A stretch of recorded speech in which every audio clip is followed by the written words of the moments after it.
ମହାରାଣୀରୁ ବନବାସୀ, ରାଜଭୋଗରୁ ବନଯୋଗ, ସ୍ୱାମୀ ସେବା ପାଇଁ ସୁଖକୁ ପରିତ୍ୟାଗ, ବନରୁ ସୀତାହରଣ, ସତୀତ୍ୱ ରକ୍ଷା ପାଇଁ ଦୃଢ଼ ପ୍ରତିଜ୍ଞା।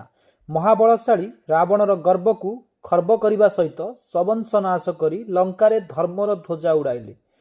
ସତୀ ନାରୀର ସତୀତ୍ୱ ପରୀକ୍ଷା ପାଇଁ ଅଗ୍ନି ପରୀକ୍ଷା। ହାୟରେ ବିଧାତା, କେତେ ଦୁଃଖ କଷ୍ଟ ଅଯୋଧ୍ୟାକୁ ଆସିବା ପରେ ମଧ୍ୟ ଭାଗ୍ୟ ସାଥ ଦେଲା ନାହିଁ। ବରଂ ରାଜ୍ୟବାସୀଙ୍କ କଥାରେ ପଡ଼ି ପ୍ରଭୁ ରାମଚନ୍ଦ୍ର ମାତା ସୀତାଙ୍କୁ ପୁଣି ବନରେ ଛାଡ଼ିବା କେତେ ଯେ କଷ୍ଟଦାୟକ ତାହା କେବଳ ରାମଚନ୍ଦ୍ରଙ୍କୁ ହିଁ ଜଣାଥିଲା।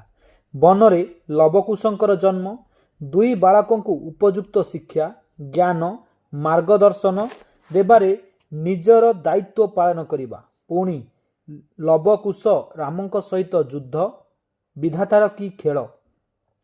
ଲବକୁଶଙ୍କର ବିଜୟ, ରାମ ଦରବାରରେ ରାମାୟଣର ଗାନ, ସୀତାଙ୍କ ସତୀତ୍ୱ ଓ ରାମଙ୍କ ପରୀକ୍ଷା ବିଜୟର ଆଲୋଚନା।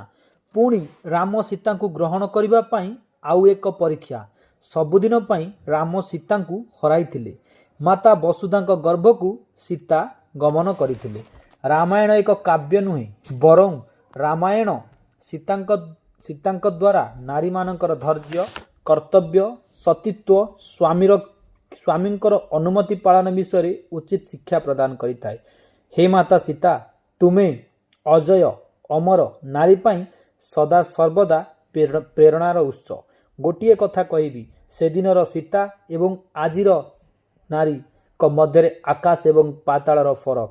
ସ୍ୱାମୀଙ୍କ କଥାକୁ ଅକ୍ଷରେ ଅକ୍ଷରେ ପାଳନ କରୁଥିବା ମାତା ସୀତା ଏବଂ ବର୍ତ୍ତମାନ ସ୍ୱାମୀଙ୍କ କଥାକୁ ପ୍ରତ୍ୟାଖ୍ୟାନ କରୁଥିବା ନାରୀମାନଙ୍କୁ ଗୋଟିଏ କଥା ଆମ ଭିଡ଼ିଓ ମାଧ୍ୟମରେ କହିବୁ। ପତି ଯେତେ ଭୁଲ କରୁ, ପତ୍ନୀ ସବୁବେଳେ ପତିଙ୍କ ସହିତ ରହିବା ଦରକାର ଏବଂ ପତ୍ନୀ ଯଦି କିଛି ଭୁଲ କରେ, ପତି କେବେ ତାଙ୍କୁ ଦଣ୍ଡ ଦେବା ଉଚିତ ନୁହେଁ, ବରଂ ସେ ଭୁଲକୁ ନ ଦୋହରାଇବା ପାଇଁ ଉପଦେଶ ଦେବାର ଆବଶ୍ୟକତା। ରାମାୟଣ ପରି ଏକ କାଳଜୟୀ ଗ୍ରନ୍ଥକୁ ଆମେ ଥରେ ନିଶ୍ଚିତ ପଢ଼ିବାର ଆବଶ୍ୟକତା ଅଛି।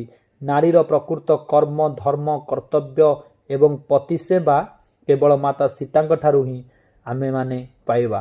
ଏତେ କଷ୍ଟ ମଧ୍ୟରେ ମାତା କେବେ ମୁହଁ ଖୋଲି ନିଜର ଦୁଃଖକୁ କହିନଥିଲେ ଏବଂ ପ୍ରଭୁଙ୍କ ଆଗରେ କେତେବେଳେ ହେଲେ ଯୁକ୍ତି କରିନଥିଲେ।